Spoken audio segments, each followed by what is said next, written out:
जी, कुछ और लोग यस टाइप करें, ताकि पता चले आपको मेरी आवाज़ आ रही है और उसकी नज़र आ रही है।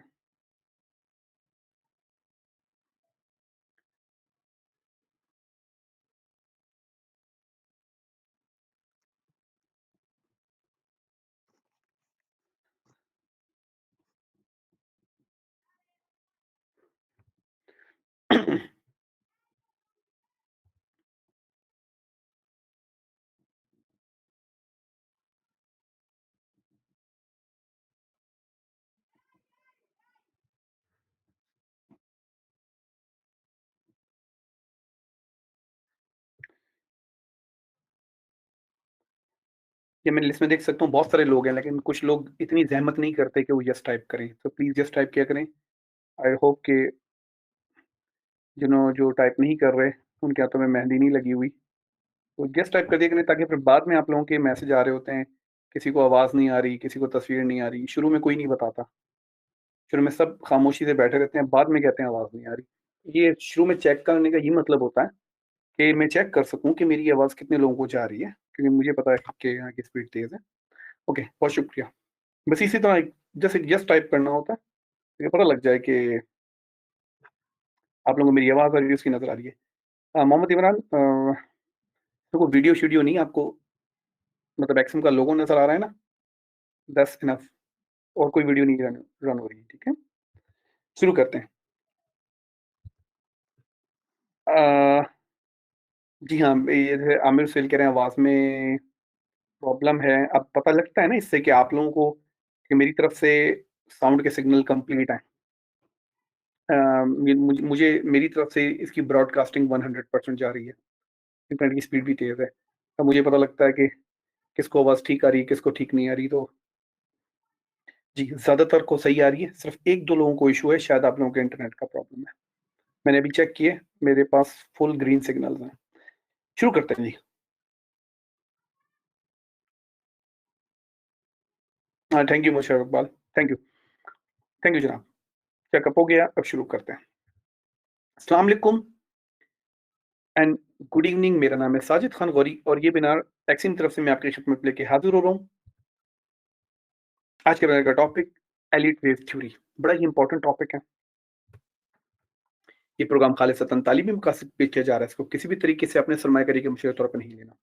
ऑनलाइन तिजारत और ऑनलाइन सरमायाकारी बहुत ही ज़्यादा मुनाफाबख्श कारोबार है। साथ ही साथ इसमें आपके सरमाए को भी बहुत ज़्यादा खतरात लाक होते हैं, इसलिए किसी भी किस्म का ऑनलाइन तिजारत या ऑनलाइन सरमायाकारी करने का फैसला करने से पहले इस बात को यकीनी बनाएं कि आप गवर्नमेंट की सर्टिफाइड और रेगुलेटेड इन्वेस्टमेंट एडवाइस से ज़रूर मशवरा करें। इस मशवरे के दौरान अपनी माशिलात को ज़रूर मद्देनजर रखें। जो भी मौके चार्ट पर आपको दिखा जाते हैं, माजी में हो चुके हैं, उन्हें हालिया मार्केट के हालात की मुश्किलात का सामना नहीं करना पड़ता। इसमें लिक्विडिटी कमी एक को बहुत बड़ी सियासी माशी खबर जो इससे पहले कभी ना आई और मार्केट में बहुत तेजी ला सकती है। इसलिए माजी में हुई कारकर्दगी को मुस्तकबिल के नताज का दामन में नहीं करार दिया जा सकता। ये बना जो आप देख रहे हैं एक्सचेंज की मलकियत है, इसे रिकॉर्ड करना अलाउ नहीं है। तो बराए मेहरबानी इसकी रिकॉर्डिंग से दूर रहिए।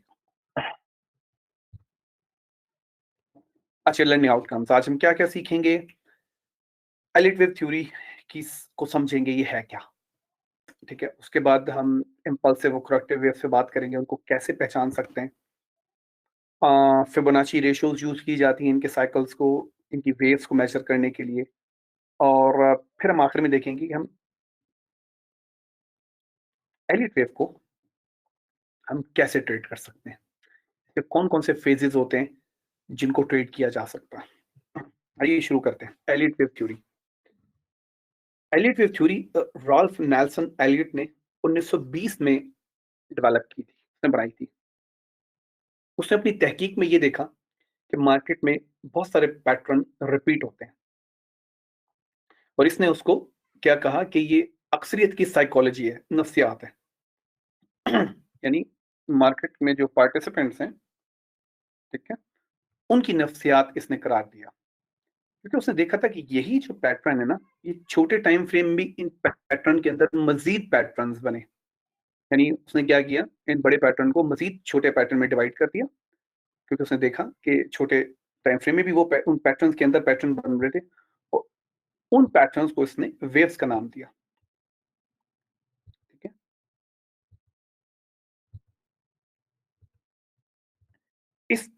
इस मेथड में जो कामयाबी, अगर आपको लाइक एलिट वेव थ्योरी में अगर आपको कामयाबी चाहिए ना, तो आपको ये पहचानना होता है कि कौन सी मूव ट्रेंड के साइड में हो रही है और कौन सी मूव पुल बैक है। कौन सी मूव करेक्शन है, पुल बैक है, रिट्रेसमेंट है और कौन सी ट्रेंड की साइड में हो रही है। क्योंकि एलिट वेव थ्योरी में ज़्यादा लोग इसी तरह ही गड़बड़ा जाते हैं। जो मूव ट्रेंड के साइड में हो रही होती है उसकी अगर करेक्शन ले लेते हैं। तो ये बड़ा इंपॉर्टेंट होता है इसमें, जो इस थ्योरी में अगर कामयाबी आपको चाहिए, तो आपको वेव्स एक्चुअली डिटेक्ट करनी पड़ेंगी कि कौन सी वेव ट्रेंड के साइड में, कौन सी उसके अगेंस्ट है, तभी आप सही कैलकुलेशन कर सकेंगे। ट्रेंड की डायरेक्शन में जो मूव होती है उसको इसने इम्पल्सिव वेव का नाम दिया था। जैसे कि ट्रेंड जा रहा है ऐसे, ठीक है, तो ये जो मूव होगी इसको इसने इम्पल्सिव वेव का नाम दिया था, ठीक है, जो ट्रेंड की साइड में। अब इसमें जनरली इस तरह मूव होती है और ट्रेंड के जो रिट्रेसमेंट होगी उसने इसको करेक्टिव वेव का नाम दिया, ठीक है। लाइक इवन ये चल रहा है ना, अगर मैं इसको इंडिविजुअली देखूं तो मैं इसको ये देखूंगा कि जी ये इम्पल्सिव मूव है और ये करेक्टिव मूव है। मैं आपको आगे चल के बताता हूँ। ये चीज जो है थोड़ा सा कंफ्यूजन पैदा करती है। लाइक अब इन 5 वेव को हम इम्पल्सिव क्यों कहते हैं? क्योंकि तो उसमें ये भी वेव है जो काउंटर ट्रेंड मूवमेंट है। इन 5 में से 2 वेव काउंटर ट्रेंड है, लेकिन है क्या? दरहकीकत ये 5 थ्रू 3 पैटर्न को सबसे पहले 1 टू 2 पैटर्न देखा जा रहा होता है। लाइक ये देखें,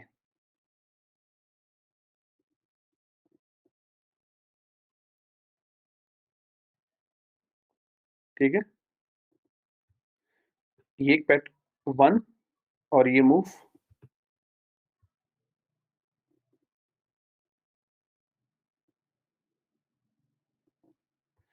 आप इसको एक बड़े ये देखें 1 और 2, ठीक है?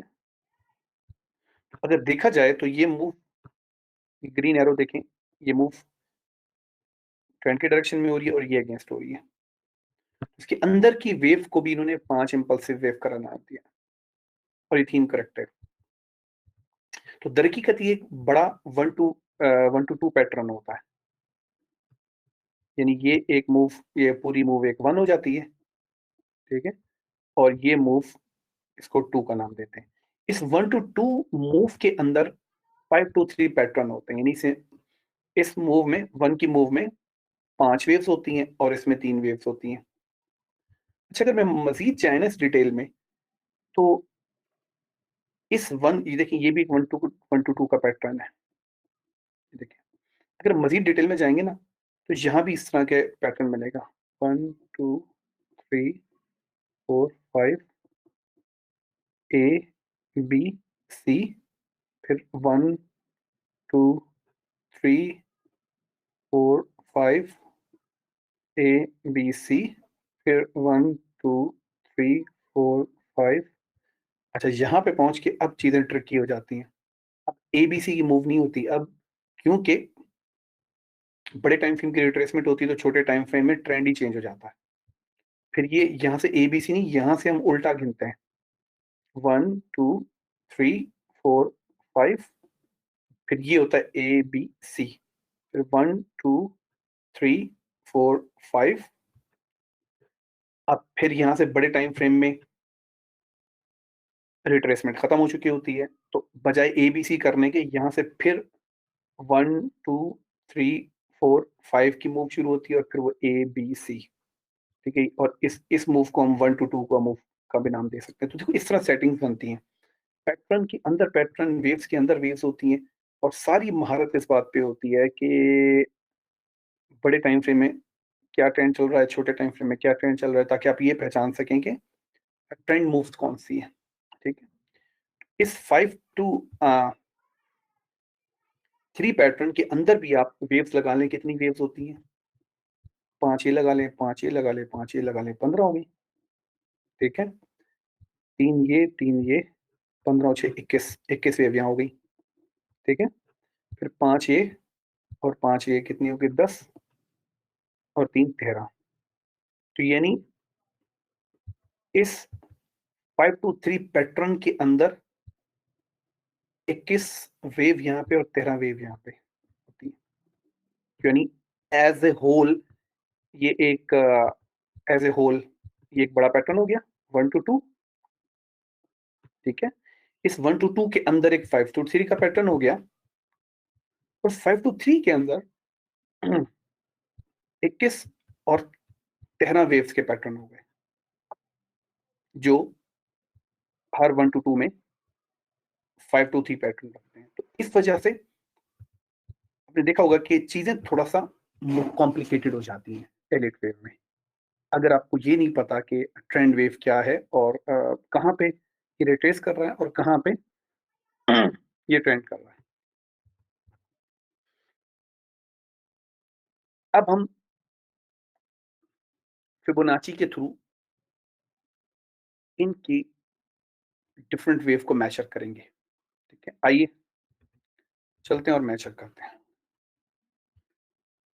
मैं पहले आपको ऑफ द चार्ट सिखाऊंगा, उसके बाद फिर मैं ऑन द चार्ट आपको सिखाऊंगा, फिर हम लाइव चार्ट को एनालाइज करेंगे, ठीक है। सबसे पहले मैं आपको लेट्स से कि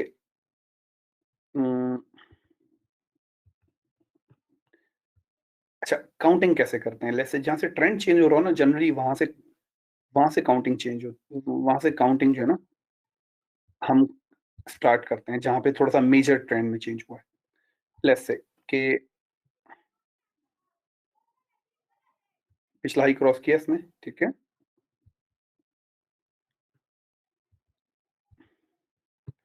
अब हम इसकी काउंटिंग करते हैं।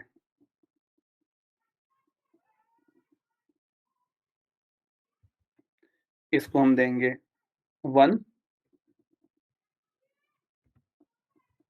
जहां से ट्रेंड चेंज, दोबारा बता रहा हूं आपको, जहां से ट्रेंड चेंज हुआ है वहां से हम जनरली एलिट वेव की काउंटिंग करते हैं ना, ठीक है। 1 सॉरी नॉट हेयर, 1 हेयर, 1 यहाँ पे होता है, ठीक है। अब इसमें कुछ जो ऐसे पॉइंट्स हैं जो रूल है, अगर वो ब्रेक होते हैं तो हमारी काउंटिंग गलत हो जाएगी, और कुछ ऐसे हैं जो गाइडेंस पॉइंट हैं, यानी वो आगे पीछे हो सकते हैं। मैं आपको हर वेव का गाइडेंस पॉइंट और रूल बताता हुआ चलूंगा। तो सबसे पहले वेव 2 का गाइडेंस पॉइंट क्या है कि ये वेव 1 का 61.8% रिट्रेस करती है। आइए देखते हैं। ये मेरे कहने का मकसद ये कि लेट्स से कि हम ये लगाएंगे, तो गाइडेंस पॉइंट ये कहता है कि जो वेव 2 होगी वो जनरली 61.8% रिट्रेस करती है, ठीक है। लगा लेंगे,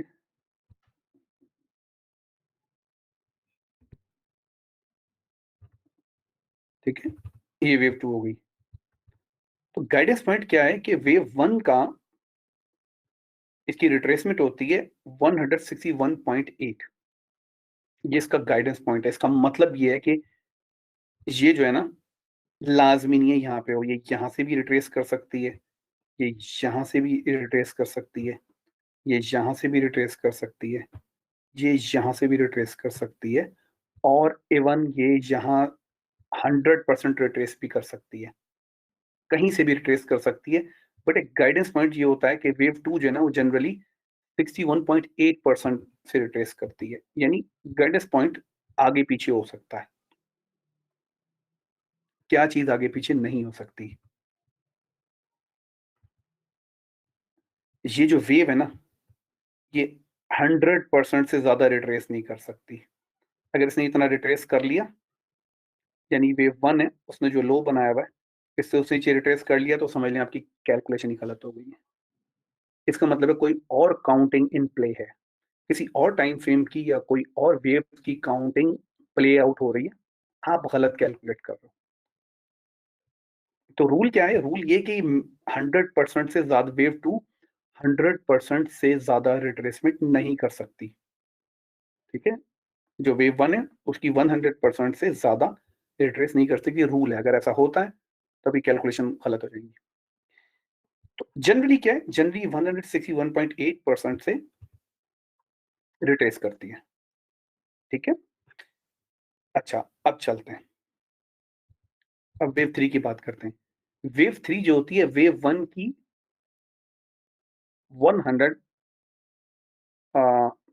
1 पॉइंट 161.8%, ये थोड़ा सा टाइपिंग एरर है।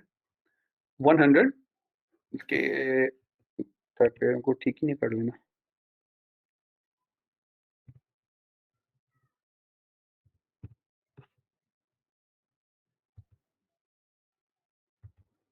161.8% वेव 1 का एक्सटेंड होती है। ठीक है, इसका मतलब है कि यहां से हम खत्म करते हैं। अच्छा अब तो मैंने मैं ये आपको याद दिलाता चलूं, अब तो मैंने इस डायरेक्शन में लगाया ना, एक्सटेंशन के लिए मैं इसे उल्टा लगाऊंगा। कैसे, आइए मैं आपको दिखाता हूँ।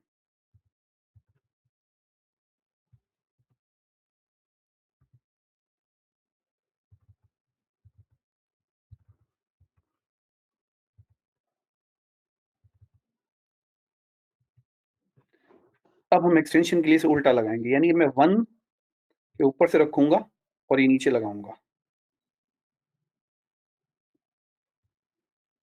तो गाइडेंस पॉइंट ये कहता है कि ये रहा 161.8। गाइडेंस पॉइंट ये कहता है कि 3 जो वेव है वो जनरली इतना दूर जाती है। ठीक है,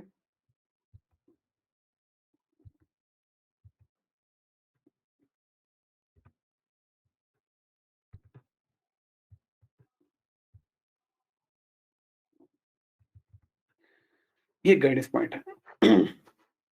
रूल क्या है? अच्छा, गाइडेंस पॉइंट का मतलब ये है कि ये जनरली जो है ना 61.8 से भी दूर चली जाती है। ये 200 तक भी जाती है, 204, ये 300 तक भी जा सकती है। ये जनरली सबसे बड़ी वेव होती है एलिट वेव में। रूल क्या है? रूल ये कि नंबर 3 वेव अगर बाकी सब से किसी भी एक वेव से नंबर 3 वेव छोटी हुई ना, तो फिर आपकी कैलकुलेशन गलत है। मोहम्मद इमरान, आप शायद सुन नहीं रहे होते।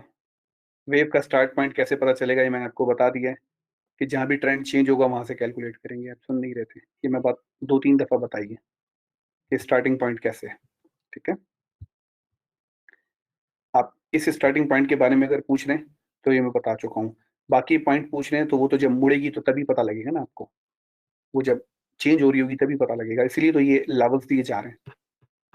ठीक है, अच्छा रूल क्या है सुन लें।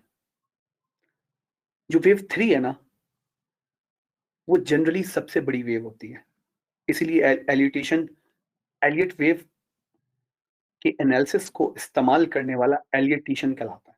एलियट तो जितने भी एलिटेशन होते हैं उनका फोकस होता है कि वेव 3 को ट्रेड करें, क्योंकि सबसे बड़ी वेव होती है। तो इसका जो वेव 3 जो है जनरली 161.8% तक जाती है, लेकिन ये बहुत दूर तक भी जा सकती है। ये जनरली लंबी वेव होती है। इसका रूल ये है कि कभी भी सबसे छोटी वेव नहीं होगी। मतलब आप कैलकुलेट कर रहे हो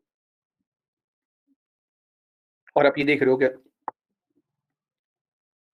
कि बाकी सारी वेव में से एक वेव वेव 3 से बड़ी निकल आई, बट जैसे ही ये अब देख रहे हो बड़ी निकल आई, तो जनरली आपका रूल खत्म हो जाएगा, ब्रेक हो जाएगा।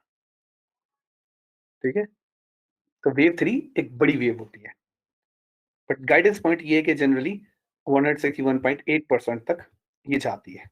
ठीक है,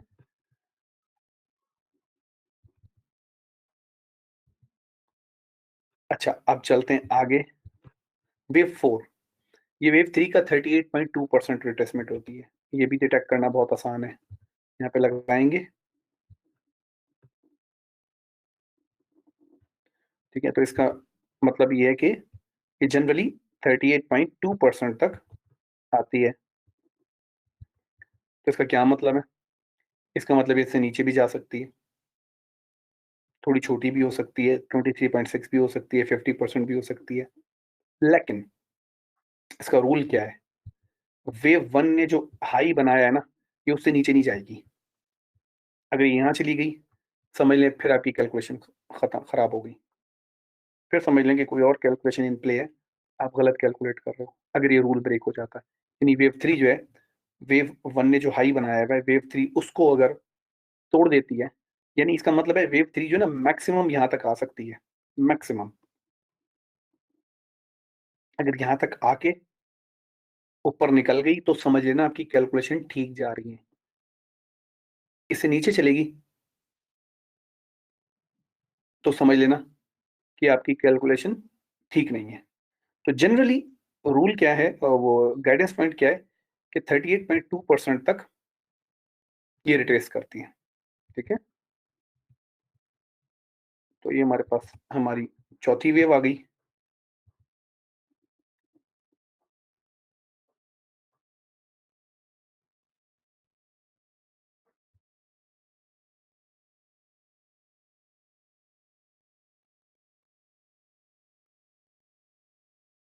होल्ड कीजिएगा।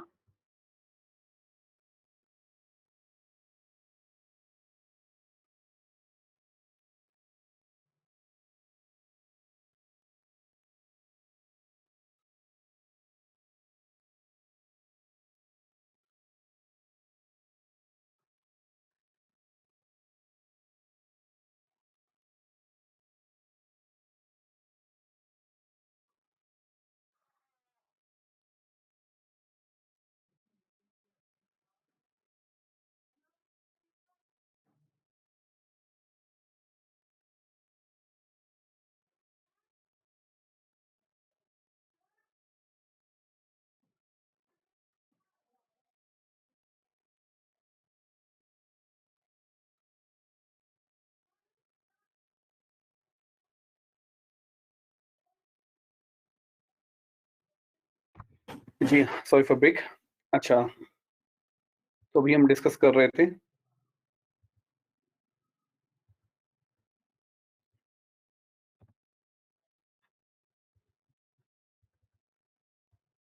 4। ठीक है, फोर का रूल भी और गाइडेंस पॉइंट भी हमने डिस्कस कर लिया। आगे चलते हैं और wave five equal to wave one होती है। अभी ये भी गाइडेंस पॉइंट है कि इक्वल टू वेव वन होती है। अभी इक्वल टू वेव वन हम कैसे कैलकुलेट कर सकते हैं? बड़ा आसान तरीका है। पहले हम वन को कैलकुलेट कर लेते हैं। ठीक है, डबल क्लिक करेंगे, सेंटर से इसको पकड़ेंगे, सेंटर से इसको पकड़ के और यहाँ रख देंगे। हमें पता चल जाएगा कि इक्वल टू वेव फाइव, जो इक्वल टू वेव वन क्या होता है।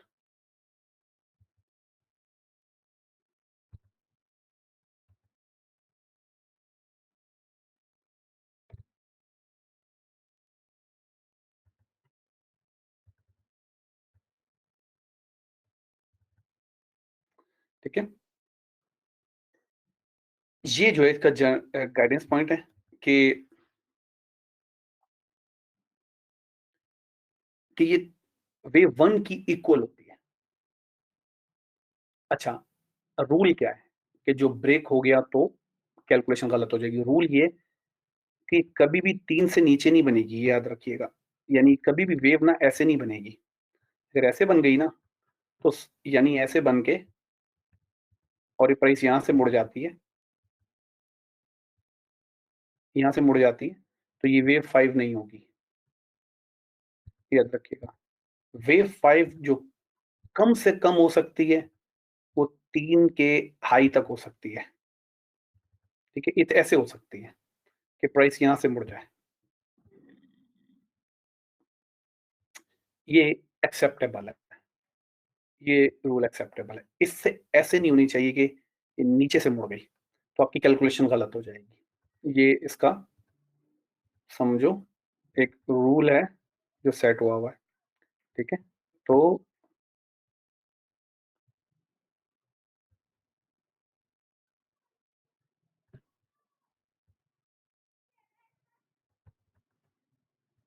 वेव फाइव का रूल क्या है? वेव 5 का रूल ये है कि वेव 3 ने जो हाई बनाया है ना, ये उस हाई से नीचे नहीं हो सकती, उस हाई से बराबर रहेगी, ऊपर रहेगी। और गाइडेंस पॉइंट क्या है कि जनरली जनरली वेव 1 के साइज की होती है, ठीक है? सो अच्छा, अब ए, बी, सी हमारे पास यहाँ पे जनरली 1 मिनट, ठीक है? सी का हमारे पास कैलकुलेशन होती है, ए और बी की कैलकुलेशन जनरली क्या होती है, जनरली ए जो होगी ना, वो जनरली जो ए होगी, वो 5 के बराबर होगी, ठीक है?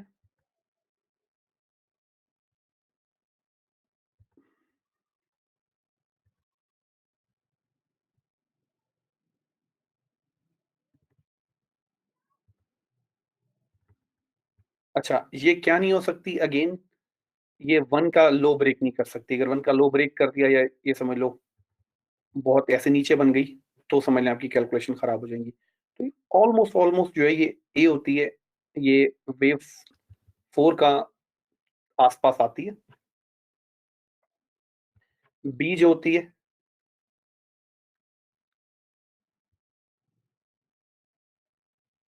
बी जो है वेव 3 के करीब-करीब होगी जनरली। यानी ये तभी आपका जो हेड एंड शोल्डर पैटर्न बनता है, वो इसी वजह से बनता है ना?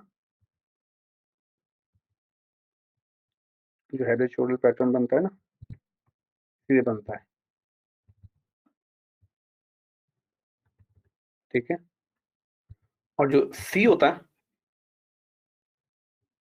वो ए की एक्सटेंशन का 161.8% होता है। वो ऐसे हो जाएगा, इसको कैलकुलेट करके उल्टा लगाएँगे, तो हमारे पास ये हो जाएगा, ठीक है? अब ये एक समझ लें, एक जनरल पॉइंट है, तो ये ऊपर-नीचे भी हो सकता है। हाँ, ये क्या नहीं होगा, ये इससे जो है ना, इससे नीचे नहीं हो सकता, यानी ऐसे नहीं जा सकता है, ठीक है? तो ये मैक्सिमम यहाँ तक हो सकता है।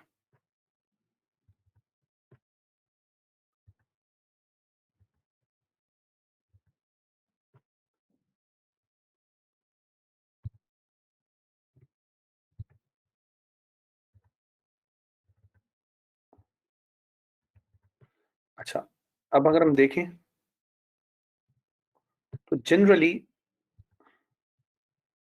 पूरा इसकी ये लगा के देखो,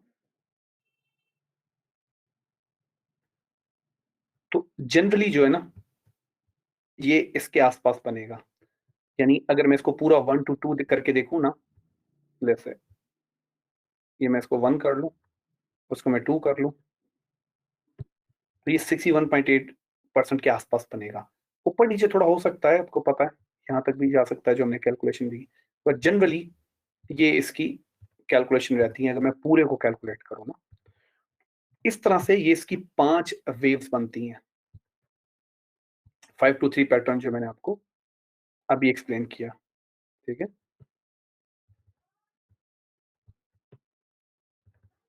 हम इस तरह इसके रूल्स और गाइडेंस पॉइंट हैं जिनके थ्रू हम ये 5 वेव कैलकुलेट करते हैं, राइट? ट्रेड कैसे किया जाता है? मैं आपको ये भी बता दूँ, फिर मज़ीद इसकी डिटेल में चलते हैं। ट्रेड कैसे किया जाता है? देखिए, सबसे पहले जो ट्रेड किया जाता है ना, कि अगर तो जैसे मिसाल के तौर पे ट्रेंड चेंज हुआ है, ठीक है? ट्रेंड चेंज हुआ है, 1 बना, 2 बना, 2 जो आया 61.8% के पास अगर आ गया, ठीक है? यानी यहाँ से ट्रेंड चेंज हुआ है, और जो पहला पुल बैक है वो 61.8% के आस-पास आ गया। अब मार्केट जब इसे ब्रेक कर रही होती है ना 1 को, तो यहाँ से बाय ट्रेड ली जाती है,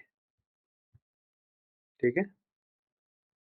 यहाँ से बाय ट्रेड ली जाती है, जब मार्केट 1 को ब्रेक कर रही होती है।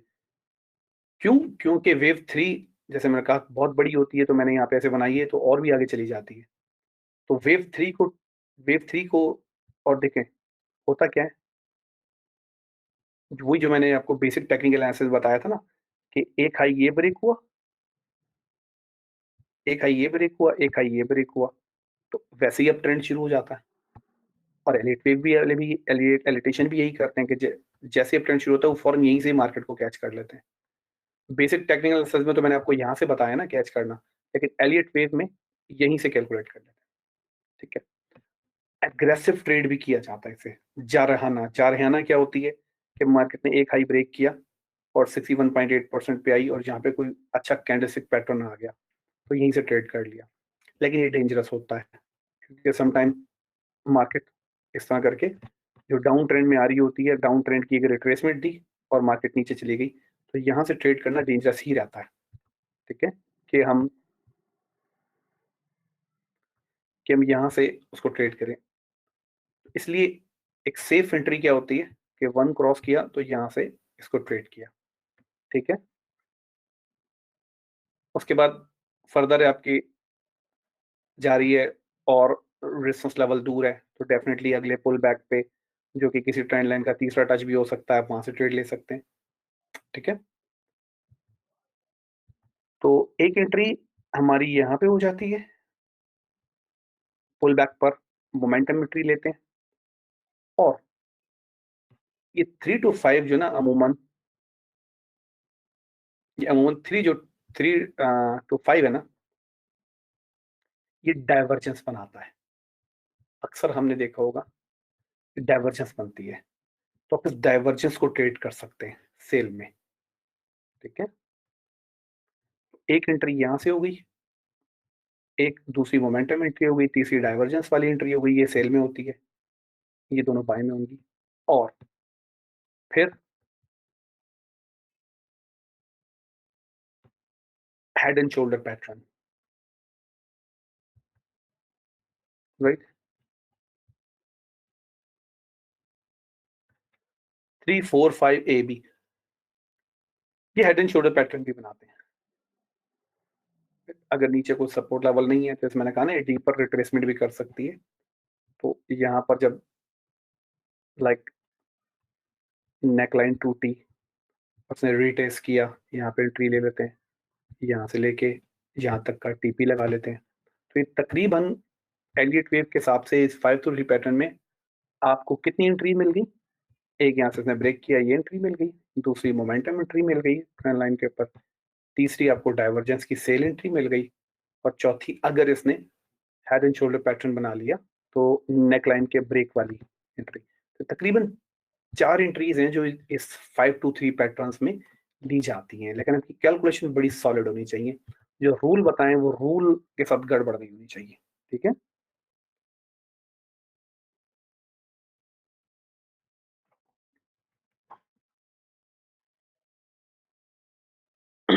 अच्छा, अब आगे चलते हैं। ये जो मैंने गाइडेंस पॉइंट दिया 75% ऑफ टाइम काम करता है, 75% ऑफ टाइम ये काम करता है। ठीक है, यानी हर 4 में से 3 दफा ऐसा होगा, रूल ब्रेक नहीं होनी चाहिए। अच्छा, अब बात करते हैं सब्जेक्टिव अप्रोच की। एलियट वेव जो है ना, पर्सनली मुझे बहुत ज्यादा पसंद कभी नहीं रहा।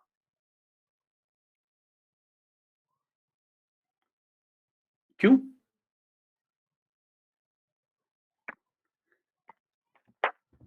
ये बहुत सब्जेक्टिव अप्रोच है।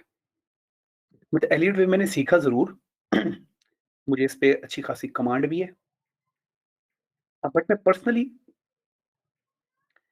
एलियट वेव को अगर ट्रीट करूं भी तो मैं दूसरी चीजें जरूर मिलाऊंगा, जैसे मैंने अभी आपको बिना बताई कि ट्रेंड हाई के ब्रेक, 2 लगातार हाई ब्रेक हो गए, ठीक है, डाइवर्जेंस हो गई या हेड एंड शोल्डर हो गया, तो ये मतलब एलिट वेव मतलब प्योरली एलिट वेव में मेरा कभी पसंदीदा नहीं रहा। वजह बता रहा हूँ, सीखा जरूर, इसमें सब्जेक्टिविटी बहुत ही ज्यादा होती है, इंतहा से ज्यादा सब्जेक्टिविटी है। और मुझे ऑब्जेक्टिव अप्रोच पसंद है। सब्जेक्टिव क्या होती है? सब्जेक्टिव अप्रोच मतलब ये होती है कि कोई भी हर बंदे का अलग-अलग नज़रिया होता है। मैं आपको और आसान करके बताता हूँ। आप 10 एलिटिशियन बिठाएँ और एक चार्ट उन्हें दे दें। अगर तो चार्ट में ट्रेंडिंग बहुत ज़्यादा क्लियर नहीं हुई ना, सबकी कैलकुलेशन अलग-अलग होंगी। कोई कहाँ से कैलकुलेट कर रहा होगा, कोई कहाँ से कैलकुलेट कर रहा होगा, कोई कहाँ से कैलकुलेट कर रहा होगा, ठीक है? ये हार्डली अनलाइकली है कि सबकी कैलकुलेशन एक ही हो। एक एलिटिशियन एक जगह से कैलकुलेट कर रहा होता है, एक जगह से कैलकुलेट हो रहा होता है। ये भी हो सकता है कि दोनों ठीक हों, अलग-अलग हों, दोनों ठीक हों और ये भी हो सकता है दोनों गलत हों। ये सब्जेक्टिव अप्रोच होती है। हर बंदा अपने हिसाब से गो के इतने रूल्स, इतने गाइडेंस पॉइंट होने के बावजूद भी एक सब्जेक्टिव अप्रोच है। जब चार्ट में जाएँगे आपको पता लग जाएगा। ऑब्जेक्टिव अप्रोच क्या होती है कि 10 आप एक्सपर्ट बिठाएँ, उनको चार्ट दे दें। वो 10 के 10 उसी तरीके से स्टडी करें, जैसे मतलब सब एक तरीके से स्टडी करें। और वो जनरली वॉल्यूम की अप्रोच होती है। इसलिए मुझे मतलब एडिटिव जब मैंने सीखा था और वॉल्यूम तो मैंने वॉल्यूम को प्रेफ़र इसलिए किया था कि वो काफ़ी ऑब्जेक्टिव अप्रोच होती है, काफ़ी हद तक। काफ़ी हद तक उसमें ऑब्जेक्टिव अप्रोच लेकिन एडिटिव बहुत हद तक सब्जेक्टिव है, ठीक है? इसीलिए जो लोग शुरू करते हैं ना, उनके लिए बड़ा मुश्किल हो जाता है इस पे कमांड हासिल करना, ठीक है? क्योंकि जैसे मैंने बताया बिगिनर ट्रेडर के लिए ये 5 टू 3 पैटर्न का ये अंदर से किसी और बड़ी वेव का पैटर्न होता है। तो इसके साइकल्स कहाँ से शुरू हो रहे हैं, कैसे खत्म हो रहे हैं, ये बड़े बड़े ट्रबल मेकिंग होते हैं। हालाँकि मैंने अभी आपको जो बताया है कि मैंने एलियट वेव बहुत आसान करके बताई है, लेकिन समटाइम इसके बहुत ही ट्रिकी वेव फॉर्मेशन होती है, ठीक है? तो इसलिए इसमें बहुत ही हाई डिग्री ऑफ सब्जेक्टिविटी है कि नया बंदा शुरू करने वाला होता है ना, 5 साल भी लगा रहेगा, उसको हमेशा ये डाउट ही रहेगा कि पता नहीं मेरी कैलकुलेशन ठीक है नहीं है, पता नहीं कोई और कैलकुलेशन उसमें हो। तो इस वाले से काफ़ी एक मुश्किल अप्रोच है। अब आप हैरान होंगे इसके कोई 9 के करीब साइकिल तो बनाए गए हैं। यानी ये साइकिल तो फ़ज़ूल एक नाम का ये मल्टी सेंचुरी 100 साल का चार्ट तो एस&पी वगैरह का हम देख रहे होते हैं, वो भी 100 साल का चार्ट है। इतने बड़े तो साइकिल होते नहीं। फिर उसके बाद साइकिल होता है 40 से 70 साल का। ये ठीक है एस&पी वगैरह में है, स्टॉक में हम देख सकते हैं। फिर अगला साइकिल होगा 1 साल से कई साल तक, ठीक है? यानी ये जो वेव जो हम कैलकुलेट कर रहे हैं, मैं उसकी बात कर रहा हूँ। फिर प्राइमरी होता है कई महीनों से साल तक, यानी कुछ महीनों से साल तक के चार्ट होते हैं, उनमें हम वेव्स कैलकुलेट कर लेते हैं। इंटरमीडिएट वीक टू मंथ, ये सारे इन्वेस्टर्स के होते हैं, सारे इन्वेस्टर्स, ठीक है? सारा इन्वेस्टमेंट पॉइंट ऑफ व्यू से एनालाइज़ किया जाता है। जो ट्रेडर के लिए होते हैं ना, वो जनरली ये 2 होते हैं, ठीक है? डेज़ के चार्ट और आवर के चार्ट, ठीक है? मिनट के चार्ट भी आप कह सकते हैं, पर जनरली ये 3 साइकिल यानी डेली चार्ट के ऊपर, आवरली चार्ट के ऊपर 4 आवर, 1 आवर और लाइक 30 मिनट्स, 15 मिनट्स के चार्ट के ऊपर। बट जो ज़्यादा रिकमेंडेड है ये 2 चार्ट हैं कि डेली टाइम फ्रेम या 4 आवर, 1 आवर टाइम फ्रेम, ठीक है? उसमें हम ये साइकिल ढूँढें। क्योंकि होता ये है, ये साइकिल इसके अंदर होता है, इसका साइकिल इसके अंदर होता है, इसका साइकिल इसके अंदर होता है, इसका इसके अंदर, इसका इसके अंदर, इस तरह करते-करते ये सबसे बड़ा साइकिल होता है। इसके अंदर साइकिल्स ब्रेक करें, ये होते हैं, फिर उसके अंदर ब्रेक करें, ये उसके अंदर ब्रेक करें, इस तरह करके सो ऑन। तो ये तकरीबन हाँ, टाइम साइकिल्स के हिसाब से कुल 9 साइकिल्स बनते हैं। ये चीज़ मैंने आपको अभी मैं आपका सवाल नहीं लूँगा, अभी सवाल मत पूछें। महोदय मेहरान आप बार-बार आप सुन नहीं रहे, आपके सिर्फ सवाल ही आ रहे हैं। आप लगता है आप सुन के समझ नहीं रहे, खामोशी से सुना करें। सवाल आखिर में होते हैं, ठीक है? खामोशी से भी सिर्फ सुना करें। अपने सवाल अपने पास रखा करें। आखिर में मैं आपको टाइम दूँगा, आप सवाल पूछ सकते हैं। ये चीज़ मैं बता रहा था आपको शुरू में। देखो, एक तो सबसे पहले 1 to 2 का पैटर्न होता है, ठीक है?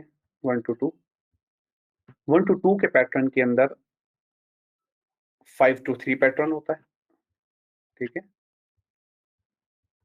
5 to 3 के पैटर्न के अंदर ये 21 वेव ये होती है और 13 वेव ये होती है। यानी एक 1 to 2 का पैटर्न है, उसके अंदर 5 to 3 का पैटर्न है, उस 5 to 3 पैटर्न के अंदर 21 और 13 वेव का पैटर्न है, ठीक है? तो एक पैटर्न, उसके अंदर दूसरा पैटर्न, उसके अंदर और सारे पैटर्न्स, और ये सब इसी तरह कैलकुलेट होते हैं। 1 2 3 4 5 A B C, 1 2 3 4 5 A B C, 1 2 3 4 5 A B, अच्छा फिर ए बी नहीं होता, फिर यहाँ से 5 होता है, फिर दोबारा 1 2 3 4 5 ए बी सी, 1 2 3 4 5, और फिर यहाँ से ए बी सी नहीं होता, फिर यहाँ से 1 2 3 4 5 स्टार्ट हो जाता है। अच्छा, अब इसके कुछ पॉइंट्स मैं आपको बताता हूँ, उसके बाद हम लाइव चार्ट पे चलेंगे। मैं काफ़ी हद तक बता चुका हूँ चीज़ें, ठीक है? फिर भी जैसे गो थ्रू कर लेते हैं। वेव 2 जो है वो वेव 1 की 100% से ज़्यादा रिट्रेस नहीं कर सकती। मैंने आपको बताया था ना कि यहाँ तक ही आती है, इससे नीचे नहीं आ सकती, ठीक है? वेव 3 सबसे छोटी वेव कभी भी नहीं होगी, ये मैंने आपको बता दिया है। वेव 4 मैंने आपको बताया था ना कि ये जो चौथी नंबर की वेव है, ये ये क्रॉस नहीं कर सकती, इस पॉइंट में लिखा है। अगर क्रॉस हो गया तो आपकी काउंटिंग गलत है।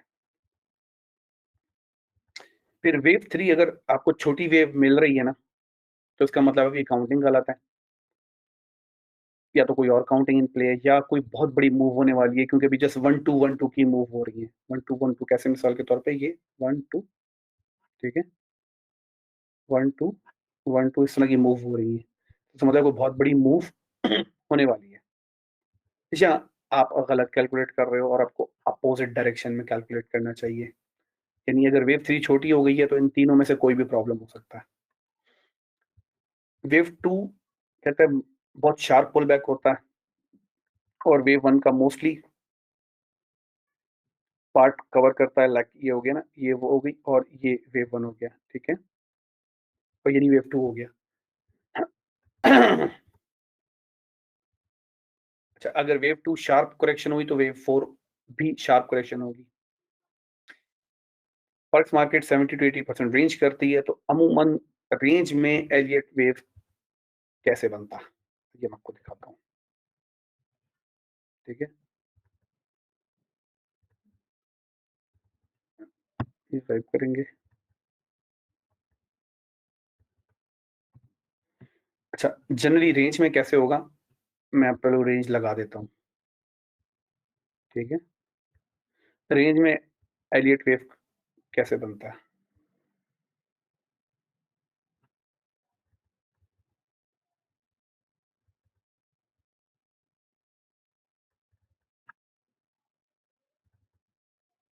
ठीक है?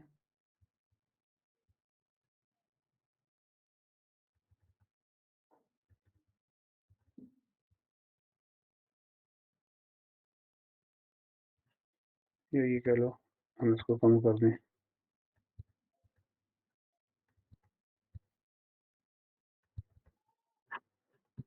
ठीक है?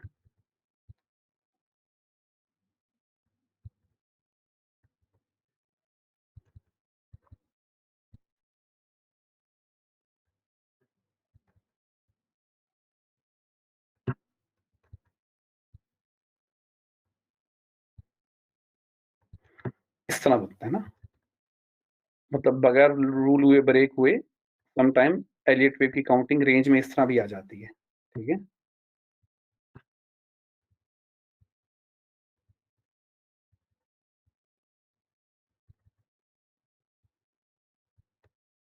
इस तरह भी आ जाती है। यहाँ जो पॉइंट है इसका ये मतलब है, जो मैंने यहाँ पे पॉइंट रखा है ना।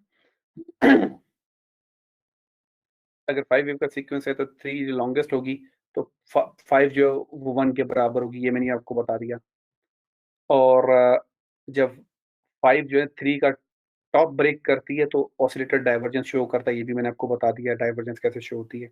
और 3, 4, 5 एबीसी मिलके हेड एंड शोल्डर पैटर्न बनाते हैं, ये भी मैंने आपको बता दिया, ठीक है?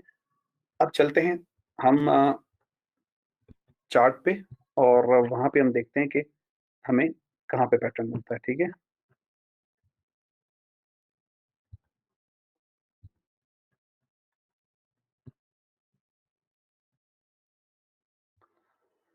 अब हम देखने की कोशिश करेंगे एलियट वेव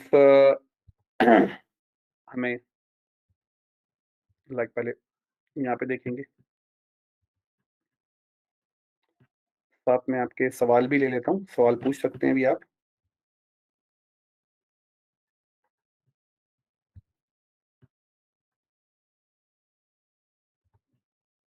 सवाल पूछते हैं। मुझे मैंने कहा वेव अच्छा वो हो गया था। क्या वेव ए 4 से नीचे और बी 3 से ऊपर हो सकती है? जी बिल्कुल। 4 से नीचे हो सकती है लेकिन 1 से नीचे नहीं होगी, ठीक है? और बी 3 से बिल्कुल ऊपर हो सकती है। हमारे बयान कहते हैं हमें बाई की ट्रेड 0.5 से ही जाके क्लोज कर देनी चाहिए। आपको रेजिस्टेंस डाइवर्जेंस अगर बन रही हो तो वहाँ पे क्लोज करें और रिस्क सपोर्ट रेजिस्टेंस देख के। मुझे बनाम वी आर बिगनर, हमारा कितना टाइम फ्रेम वॉच करना चाहिए ट्रेड के लिए? 4 आवर 4 आवर। अली बदर कहते हैं डाइवर्जेंस भी शो करें, इसको जज कैसे करते हैं? अली बदर डाइवर्जेंस का वेबिनार नहीं है, ये डाइवर्जेंस के वेबिनार डाइवर्जेंस नहीं होंगे, ठीक है? संदीप कहते हैं फिबोनाची वेव में क्या फ़र्क है? फिबोनाची रेशियोज़ कैलकुलेट कर रही होती है, एलियट वेव्स कैलकुलेट कर रही होती है। फिबोनाची जो है वो रेशियोज़ हैं और एलियट वेव जो है वो वेव्स हैं, ये फ़र्क है दोनों में। फिर इरफान तारिक कहते हैं वॉल्यूम अप्रोच के बारे में कुछ बता दें। नहीं, आज इसका टॉपिक नहीं है, ये आई थिंक अगस्त में अप्रैल में। आज सिर्फ एलियट वेव का है। सईद इरफान तारिक और अली बहादुर गुल, ना आज डाइवर्जेंस सिखाई जाएगी ना आज वॉल्यूम सिखाया जाएगा। इनके टॉपिक्स अलग अलग हैं। आज का टॉपिक सिर्फ एलियट वेव से मुतल्लिक है। हमारी जैसे एलियट वेव पर ही काम करती है, लाजमी नहीं है। सम टाइम बनती है, सम टाइम नहीं भी बनती। अब तो खैर एलियट वेव के और बेतहाशा एक्सटेंडेड वो आ चुके हैं वर्जन, लोगों ने एक्सटेंडेड वर्जन निकाल लिए। बट मैं तो आपको सिर्फ स्टैंडर्ड ही सिखाऊंगा ना। एक्सटेंडेड तो बहुत ज्यादा आ गए ना। ठीक है, अब जैसे गोल्ड में यहाँ से चेंज हुआ है। यहाँ से लगा के हम देख सकते हैं कि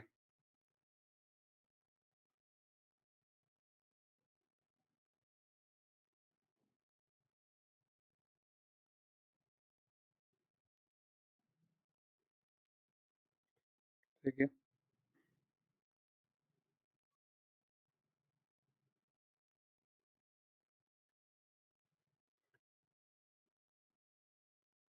हम देख सकते हैं कि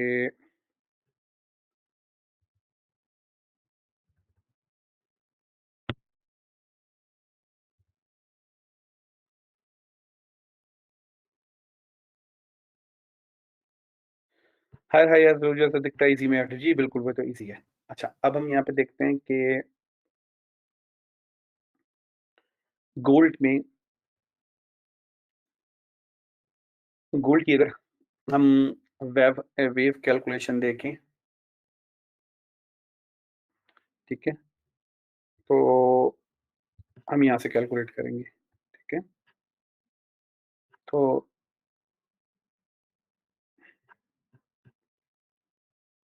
हम ये देख सकते हैं कि ये वेव मूव हुई है और ये, ठीक है? अब इसमें हमें देखना पड़ेगा कि अगर हम इसको लेस से 1 लेते हैं, इसको 2 लेते हैं, इसको 3 लेते हैं, इसको 4 लेते हैं या इसको और 5 लेते हैं, हमें देखना पड़ेगा कि ये जो 3 वेव है, क्या ये अगर ये 4 टू 5 से बड़ी है तो फिर ये प्रॉब्ली ये काउंटिंग नहीं होगी, ठीक है?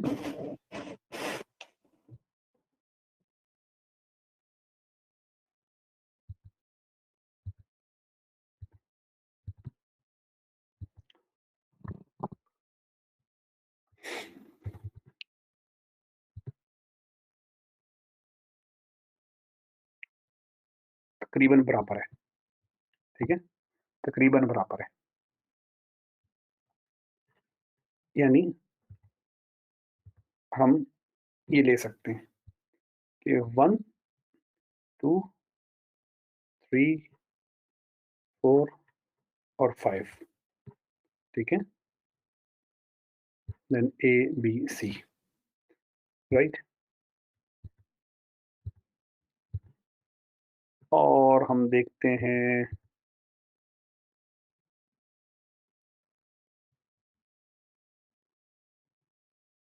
अब ये देखें, ये वेव है,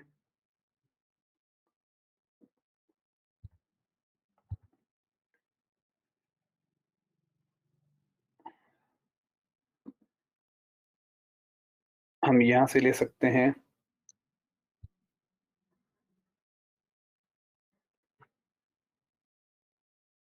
1, 2, 3, 4, 5, ए, बी, सी, फिर शुरू हो गई। हम यहाँ से कैलकुलेशन करके इसकी देख सकते हैं कि आया सब चीज़ें कैलकुलेशन में पूरा उतर रही हैं क्या? कैसे देख सकते हैं? हाँ, एग्ज़ैक्टली 67.8 पर ही उतरी है। और वहाँ भी देख लेते हैं क्या 5 इसके बराबर है क्या? तकरीबन बराबर है, तकरीबन, ठीक है?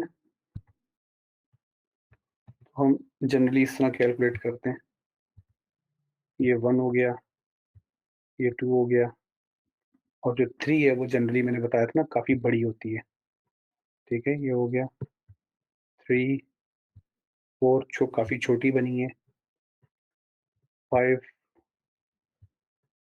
उसके बाद ए, बी और सी, ठीक है? ए, बी और सी। इस तरह से थोड़े से और पैटर्न्स बनते हैं। लेकिन इन पर कमांड हासिल करने के लिए बहुत ज़्यादा प्रैक्टिस चाहिए होती है क्योंकि बहुत ही हाई डिग्री ऑफ सब्जेक्टिविटी होती है इसमें। हाँ, और इस्माइल मुनीर कहते हैं सर फिबो के रेशियो समझ ही सेम ही रहेंगे जो आपने पहले वेबिनार में सेट करवाए थे। जी हाँ, वही रहेंगे। So Irfan Tariq, is there any indicator to show waves in more clear form? हाँ, फिबोनाची के इंडिकेटर आते हैं। नॉर्मली जो है फिबोनाची वो एलिड वेव को जनरली इंडिकेटर्स के थ्रू इस्तेमाल किया जाता है ना।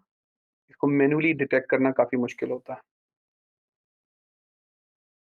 वैसे मैन्युअली आप कर सकते हैं लेकिन इसके इंडिकेटर्स भी आते हैं, सॉफ्टवेयर्स भी आते हैं एलिड वेव के, जिनमें इसके रूल्स फिक्स हुए हुए होते हैं।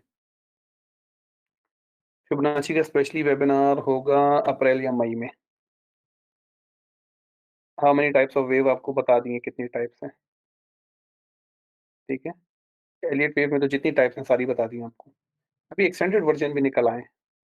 वही कहते हैं क्या इसमें भी न्यूज़ से कोई बिल्कुल फ़र्क पड़ता है? न्यूज़ तो किसी भी चीज़ को बर्बाद कर सकती है। अभी कहते हैं लास्ट वाला मिस हो गया था, उससे फिबो का। अब वो फिर आपसे अगर मिस हो गया तो अ, मई में है, मई, अप्रैल में नहीं है, मई में है फिबो का, ठीक है?